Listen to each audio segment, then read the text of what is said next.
가끔 영화나 드라마를 보게 되면은 이제 좀 위기적인 장면이 등장할 때가 나옵니다. 주인공이 습격을 받는 장면이죠.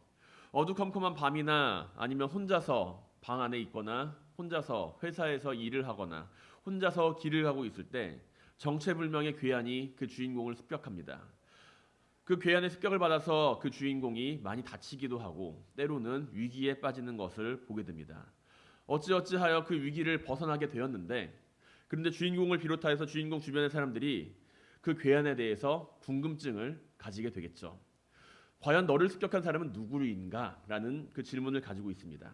물론 드라마를 보는 사람들의 입장에서는 저게 저 사람인 걸 왜 도대체 눈치를 못 채는 거야? 라고 생각을 하면서 고구마를 한 10개 먹은 듯한 답답함을 가지겠지만 드라마 안에서는 그거 정체를 알지 못한 채 계속 헛바퀴만 도는 경우가 있다라는 것이죠.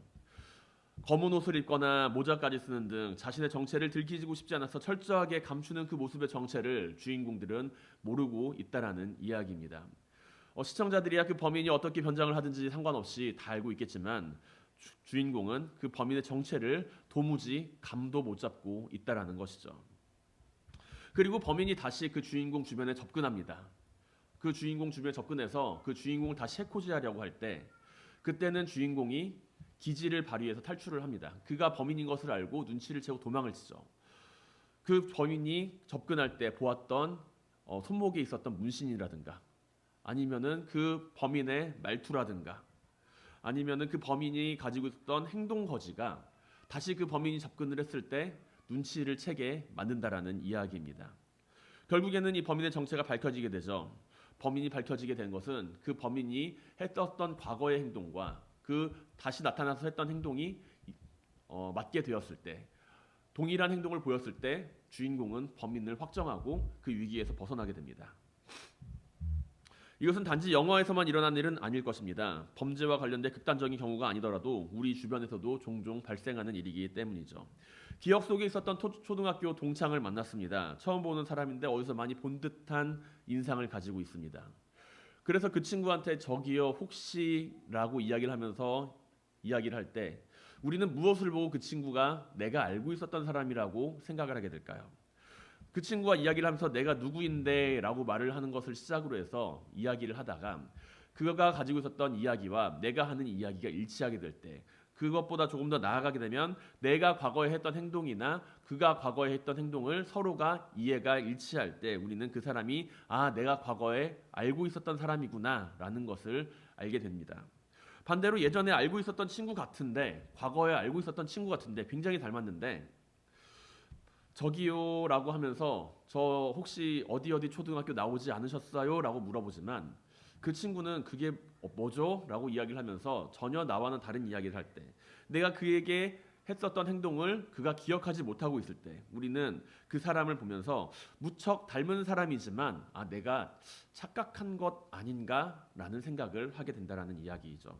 우리는 누군가와의 만남을 가질 때 그가 누구인지를 알고 싶어 합니다. 처음 보는 사람이라면 명함을 주고받을 것이고 공공 업무라면은 주민등록증과 같은 그런 공인 서류를 제출하면서 그 사람을 확인하겠죠.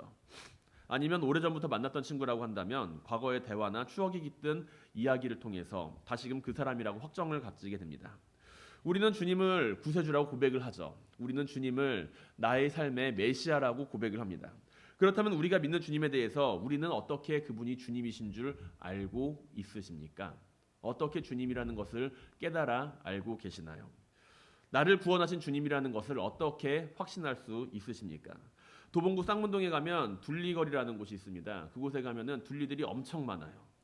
그 둘리들이 둘리에 나오는 캐릭터들, 고길동, 뭐 이제 깐따삐아, 뭐 여러 가지 캐릭터들이 많이 있는데 사람들은 둘리를 잊지 않기 위해서 그 거리를 조성했습니다. 둘리를 기념하고 둘리를 잊지 않기 위해서 그 거리를 조성하고 심지어 둘리라고 하는 그 캐릭터 주인공에게 주민등록증을 발급함으로써 이 둘리의 거주지가 쌍문동이다라는 것까지 등재하고 있다라는 것이죠. 주님도 이러한 문화조성 거리를 구성한다거나 예수 그리스도는 하나님의 아들입니다. 하나님 우리를 구원하신 메시아입니다라고 하는 공인 서류를 뗀다라고 한다면 사람들이 좀 더 주님을 잘 믿지 않을까요? 우리는 주님을 좀 더 잘 전하고 싶은 생각이 있습니다.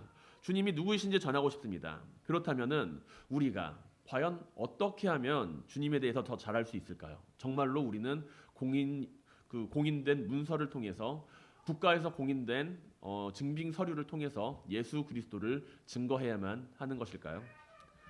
우리가 누군가를 만날 때 그 사람에 대해서 알 수 있는 것은 앞서 이야기한 바와 같이 그 사람의 말과 행동이 내가 기억하는 말과 행동과 일치할 때 우리는 그 사실을 알 수가 있습니다. 그리고 우리는 예수 그리스도에 대해서 알고자 할 때 주님께서 보여주신 말과 행동이 성경에 기록된 그 분을 증거하는 말들과 일치할 때 우리는 그 사실을 알 수가 있다는 것이죠. 그리고 우리는 그 사실을 알기 위해서 우선은 우리가 해야 할 일이 무엇인지, 내가 어떠한 사람인지를 알아야만 합니다. 주님을 알기 위해서는 내가 무슨 사람인지를 알아야 한다는 이야기입니다. 빛으로 오신 주님을 전하기 위해서 우리 자신도 다른 사람들을 인도할 수 있는 등불이 되어야 한다는 것이죠. 말씀을 알고 말씀을 묵상하는 가운데 우리 자신이 등불로서 많은 사람들을 주님께로 인도해야 하는 역할을 가지고 있다는 이야기입니다. 주님께서도 우리를 향하여서 너희는 세상의 빛과 소금이다라고 이야기를 하시고 계시며, 그리고 또한 우리는 주님에 대해서 증거하는 사람, 주님에 대하여 주님을 가장 많이 증거했던 그 사람에 대해서 오늘 본문에 대해서 살펴보았을 때 세례 요한을 주님께서 등불로 비유해서 말씀하고 계시는 것을 볼 수가 있습니다. 주님께서는 지난번부터 계속해서 우리는 주님께서 이야기하시는 자신이 누구이신지에 대하여 증언하는 말씀에 대해서 수요일마다 계속 말씀을 묵상하고 있죠. 그리고 오늘 주님께서는 오늘 본문 가운데 모인 무리들을 향하여 요한은 켜서 비추이는 등불이라 너희가 한때 그 빛에 즐거이 있기를 원하였거니와 내게는 요한보다 더 큰 증거가 있다라고 말씀하십니다. 세례 요한이 주님을 증거하는 사람이었음을 동시에 이야기를 하고 계시면서 나는 그 세례 요한이 한 증거보다 더 큰 증거가 있다라고 이야기를 하고 계신다는 이야기입니다. 세례 요한의 그 영향력은 그 당시에 무척이나 많은 영향력을 가지고 있었던 인물입니다. 세례 요한이 주님을 증거했다라고 이야기를 하면은 많은 사람들이 그 사실을 믿었겠죠. 주님께서 활동하시기 이전에 세례 요한은 주님의 길을 예비하는 이로써 많은 이들에게 회개를 선포하였고 바리새인들과 사두개인들은 그런 그의 행적을 예의주시하였습니다. 세례 요한의 모습을 바라보면 사람들은 그에게 큰 기대를 걸었음을 알 수가 있습니다. 새 시대의 영향력 있는 빛으로서 세례 요한을 찾아오는 사람들도 있었을 것입니다. 그러나 주님께서는 이러한 요한의 모습을 바라보며 빛 그 자체가 아니라 켜서 비추이는 등불이라고 말씀을 하고 계십니다. 요한은 분명 사람들을 올바른 길로 이끌어가는 등불이었습니다. 그러나 세례 요한은 자신들을 찾아오는 이들에게 분명히 이야기하기를 자신은 참된 빛이 아니라고 단언하고 있죠. 요한복음 1장 20절에서 세례 요한은 다음과 같이 이야기를 합니다. 요한이 드러내어 말하고 숨기지 아니하여 드러내어 하는 말이 나는 그리스도가 아니라 한데라고 하는 것이죠. 세례 요한은 주님의 길을 예비하는 귀중한 역할을 감당했습니다. 그러나 그는 자신의 한계를 분명히 인식하는 사람이었고 자신이 스스로 빛이 되는 것을 경계했던 사람입니다. 절망에 빠진 사람들, 낙심에 빠진 사람들, 힘들어하는 사람들, 세상에 지친 사람들은 자신들을 이끌어줄 빛을 찾습니다.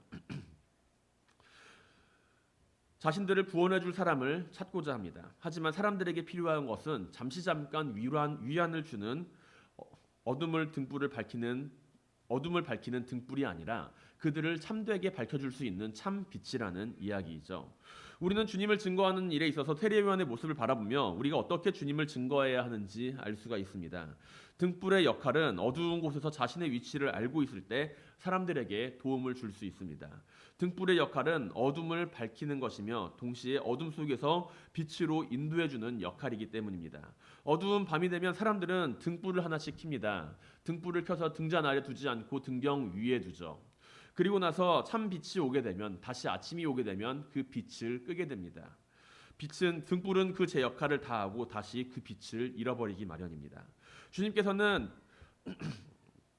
등불의 중요성을 말씀을 하시지만 등불 그 자체가 되어서는 안 된다라고 이야기를 하고 계시죠. 세례 요한은 그의 삶을 통해서 사람들을 주님께로 인도하는 역할을 맡았음을 분명히 말하고 있으며 주님께서 세상에 빛으로 오시자 세례 요한은 자신의 일을 마무리하며 자신을 주님 앞에서 낮추는 모습을 보여줍니다. 우리는 이 세상을 살아갈 때 때로 누군가의 등불이 되어 주어야만 합니다. 그 등불이 되어서 우리가 해야 할 역할은 주님께로 그들을 인도하는 역할이죠. 주님께 인도하기 위해서, 주님이 누구이신지 알기 위해서 우리가 가져야 하는 역할은 내가 빛이 아니라 나는 등불이다 라는 것으로부터 시작을 해야 합니다. 아무리 주님에 대해서 내가 많은 것을 알고 있어도, 내가 아무리 주님에 대해서 많은 것을 알고 있어도 자신의 역할이 등불이 아니라 빛이라고 생각하는 사람들, 그런 사람들은 스스로가 주님의 자리를 대신하고자 합니다. 이러한 등불 아래 모인 사람들은 어떻게 될까요?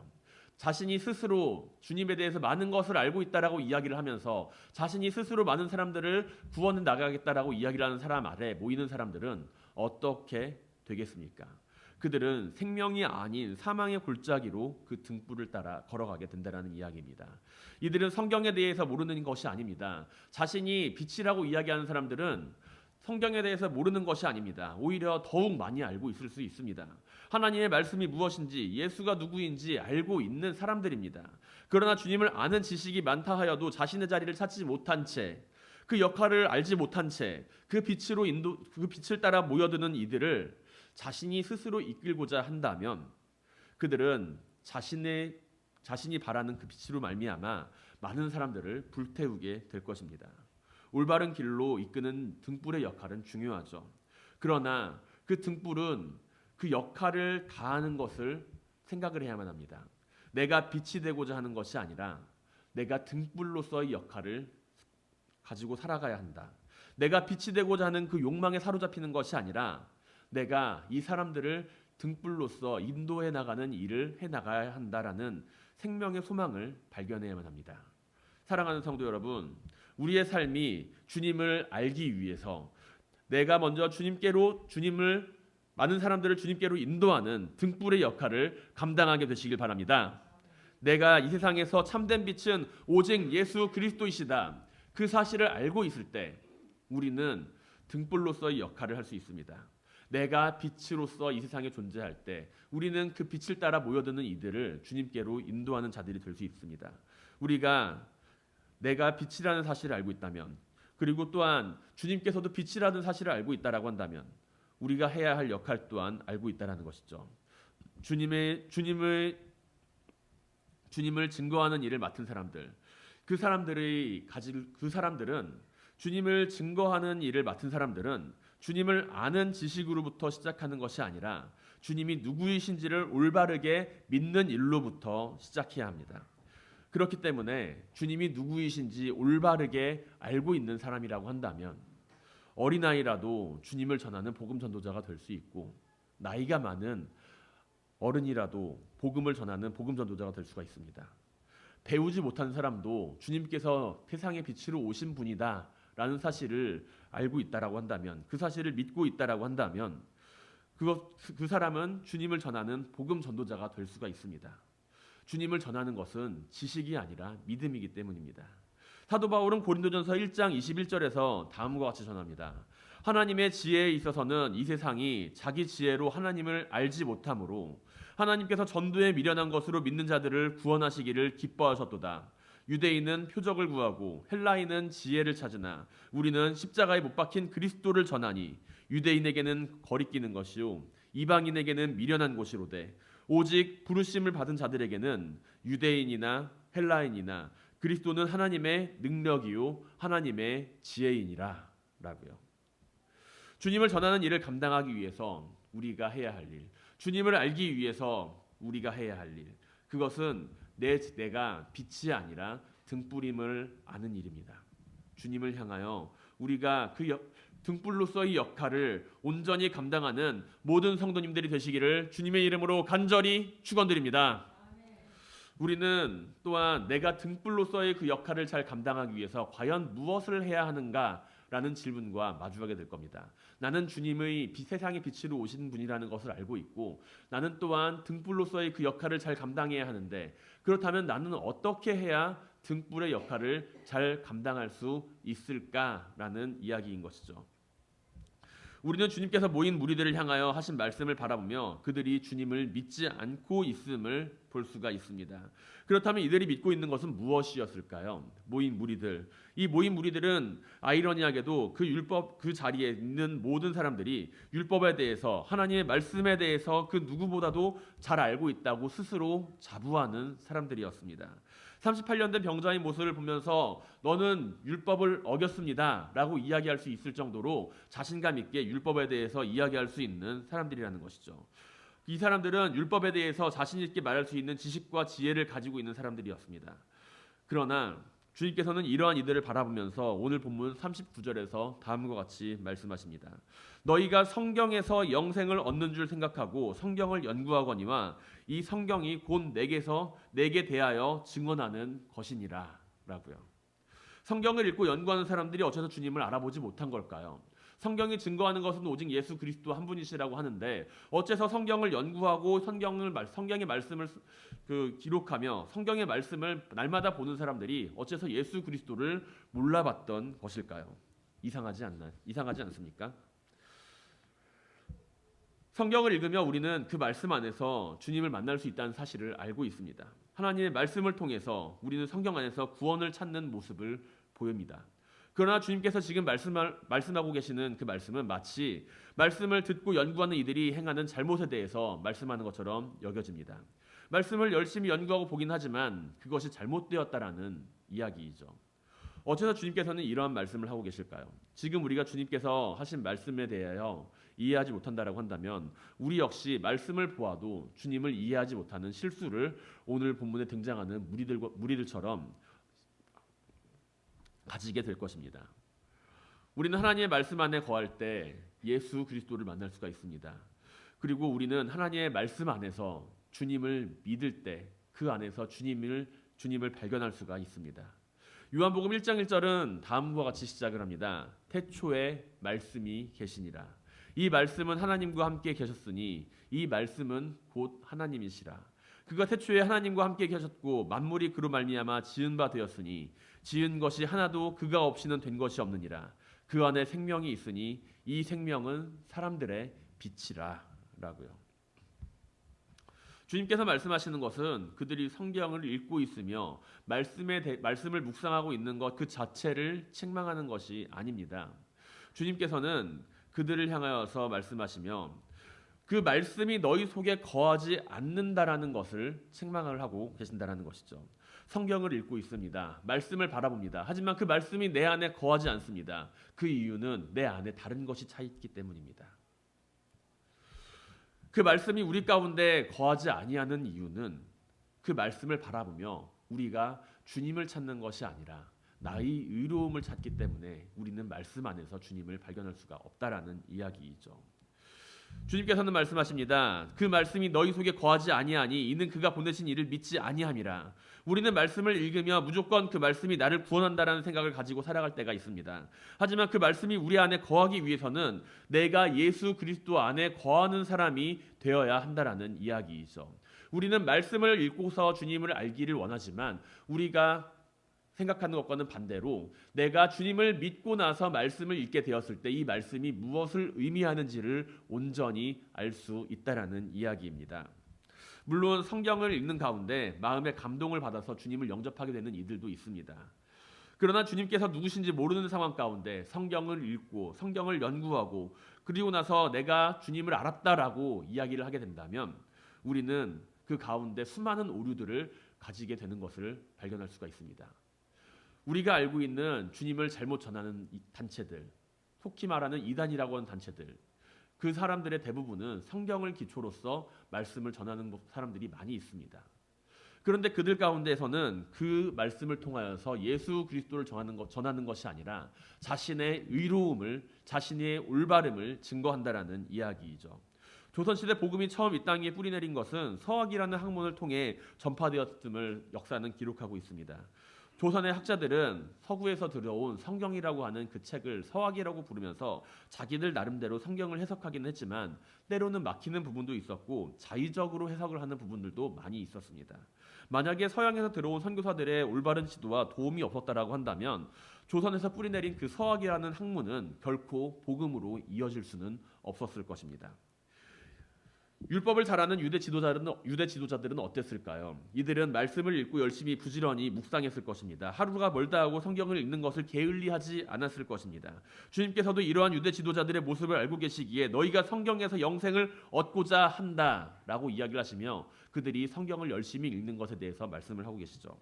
그러나 성경에서 영생을 얻고자 하여도 온전한 이해가 없이 성경을 읽는다면 그것은 우리를 영생으로 이끌지 못한다. 구원으로 이끌지 못한다는 사실을 주님께서는 분명히 기록하고 계십니다.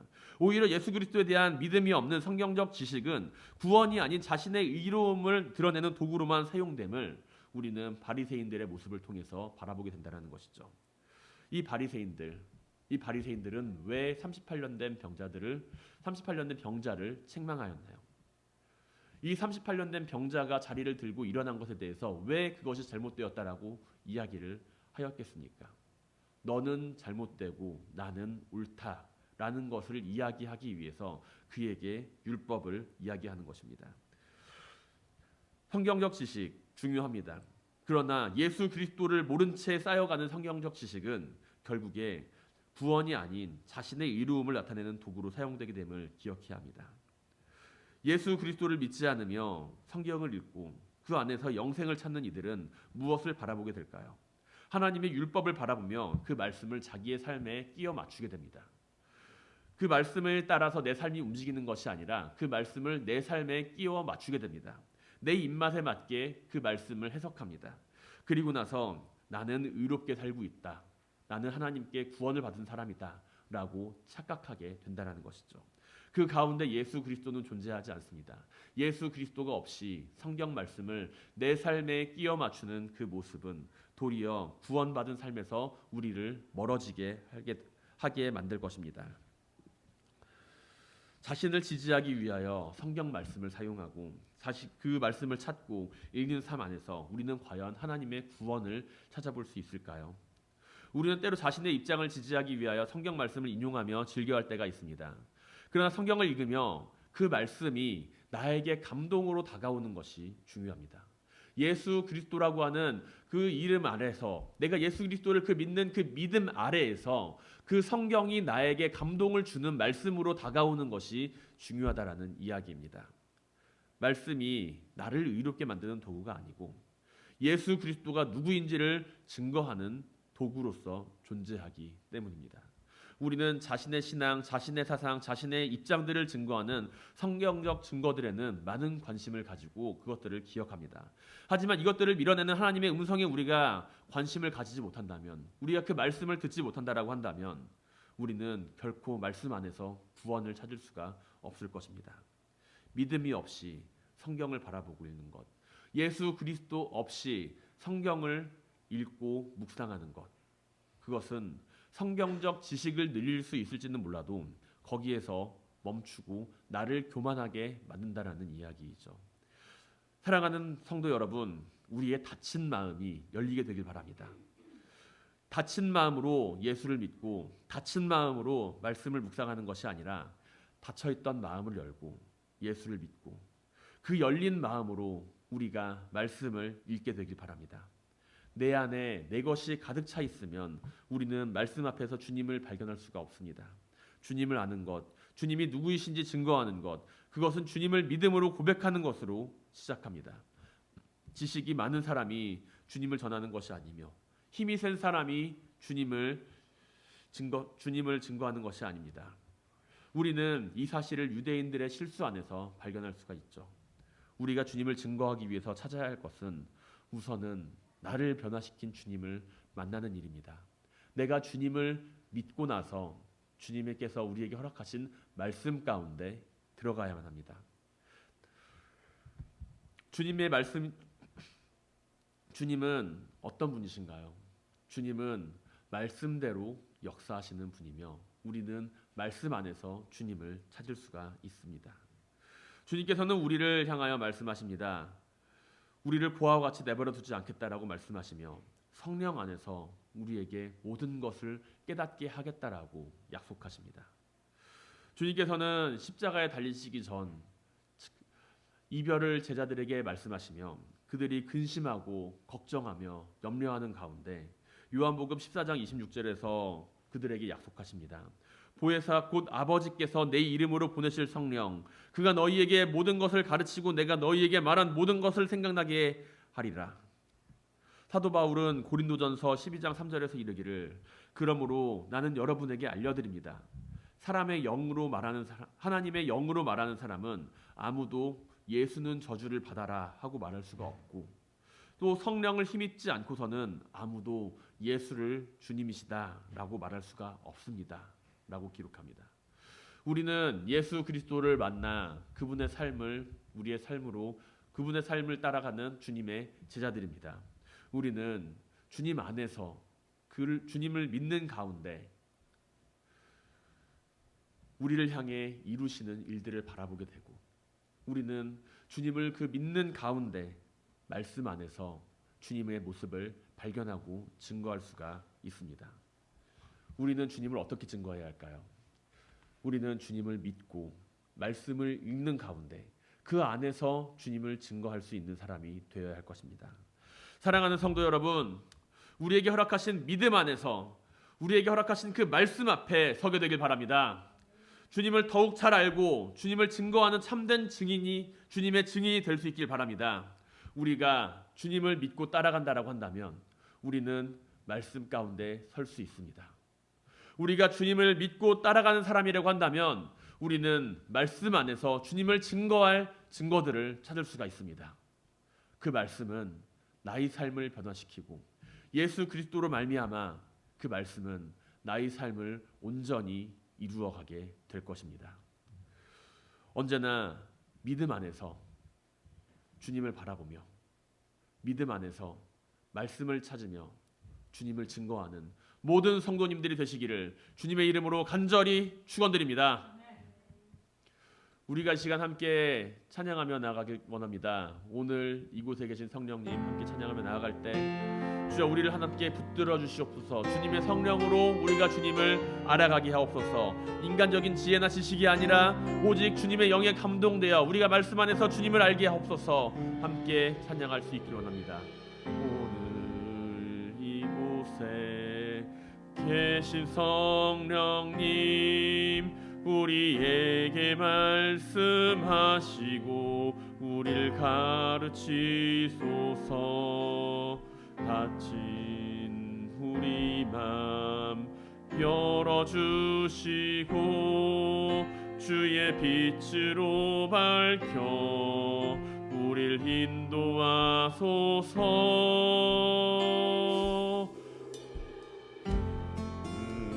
이곳에 계신 성령님 우리에게 말씀하시고 우리를 가르치소서.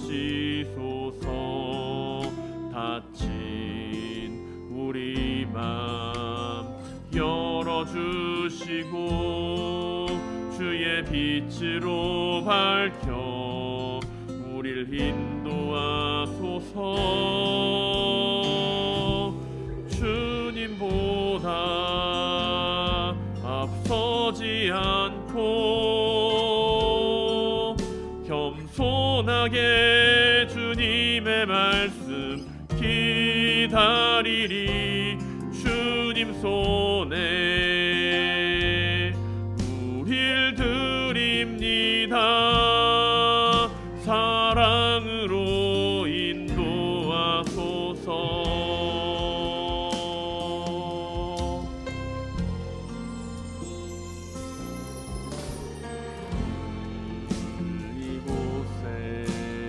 계신 성령님 우리에게 말씀하시고 우리를 가르치소서. 닫힌 우리 맘 열어주시고 주의 빛으로 밝혀 우리를 인도하소서. 주옵소서. 주님보다 앞서지 않고 겸손하게 주님의 말씀 기다리리. 주님 손에 우릴 드립니다. 사랑으로 인도하소서.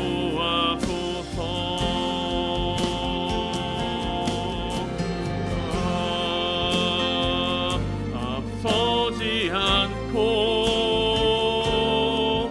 겸손하게 주님의 말씀 기다리니. 주님 손에 우릴 드립니다. 사랑으로 인도하소서. 우리가 시간 함께 기도할 수 있기로 합니다. 우리가 함께 기도하는 가운데 주여, 우리가 하나님 아버지 주님 앞에 서게 하옵소서. 주님께서 하나님 아버지 우리를 향하여 허락하신 그 믿음 가운데 내가 주님을 바라보게 하옵소서. 내가 온전히 주님을 바라보는 그 믿음 안에서 주님을 증거할 수 있는 말씀의 증거자가 되게 하옵소서. 내가 주님을 믿는 가운데 그 말씀이 나의 삶을 움직이고 그 말씀이 주님을 증거하는 증거가 되게 하옵소서. 우리가 함께 주님의 이름을 치며 기도하며 나아갑니다. 주여,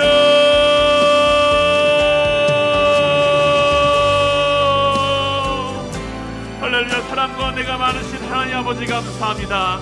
오늘 우리가 주님 안에서 주님을 바라보면서 말씀 앞에 서게 하옵소서. 내가 하나님 아버지 주님을 바라며 간절히 바라며 소망하는 한 가지는 주여 하나님 아버지 내가 주님을 알고 있는 그 지식이 늘어나는 것이 아니라 주님을 향하여 늘어나는 나의 믿음이 생겨나게 하옵소서. 내가 말씀을 바라보며 주님을 알아가는 가운데 주여 그 말씀들이 오직 주님을 증거하는 말씀들이 되게 하시고 내가 하나님 아버지 주님의 말씀들을 바라보면서 바리새인과 같이 교만한 마음으로 그 말씀을 바라보는 것이 아니라 하나님 아버지 내 마음속에 가득 차 있는 것들을 증거하기 위하여 그 말씀을 바라보는 것이 아니라 겸손하고 정직하게 나의 삶을 비우며 그 말씀을 바라보게 하옵소서. 그 말씀이 나를 움직이는 삶의 원동력이 되게 하시며 그 말씀이 하나님 아버지 주님을 증거하는 하나님 참된 통과 되게 하옵소서. 주님께서 하나님 아버지 함께 하시는 가운데 우리의 삶이 더욱더 빛으로 나아갈 수 있게 합니다. 주님께서 하나님 아버지 우리를 세상의 빛으로 삼으셨으니 주여 우리가 그 빛으로서의 역할을 감당하게 하여 주옵소서. 할렐루야. 온전한 우리를 사랑하시는 하나님, 우리를 이 땅 위에 빛으로 보내셔서 많은 사람들을 주님께 인도하게 하심에 감사를 드립니다. 너무나도 어지럽고 혼란스러운 세상 가운데 사람들은 서로가 의지해야 할 것을 알지 못한 채 방황하고 헤맬 때가 있습니다. 주여 우리가 그들을 인도하는 작은 등불이 되게 하옵소서. 그들의 삶을 주님께로 인도하는 증거자가 되게 하옵소서. 말씀 앞에서 주님을 바라보며 우리의 믿음이 그 말씀을 밝히 알 수 있는 지혜를 갖게 하옵소서. 성령의 능력 안에서 우리가 주님을 알 수 있기로 합니다. 우리에게 성령의 지혜를 허락하시사 우리에게 허락하신 그 말씀 안에서 주님을 증거할 수 있는 놀라운 지혜를 발견하게 하여 주시옵소서. 이제는 우리 주 예수 그리스도의 은혜와 아버지 하나님의 크고 놀라우신 은혜와 사랑과 성령님의 감동 감화 교통하시는 역사하심이 주님을 믿고 이 세상에 주님께서 보내신 빛으로 살아가는 가운데 말씀 앞에서 우리의 믿음이 그 말씀을 증거받게 하고 그 말씀 앞에서 주님을 밝히 알아가는 거룩한 삶을 살아가겠다고 마음문 열고 결단하는 사랑하는 성도님들의 가정과 기업과 그 생활 위에 이 지역과 이 나라와 이 민족 가운데 영원토록 함께 하시기를 주님의 이름으로 간절히 축원하옵나이다. 아멘.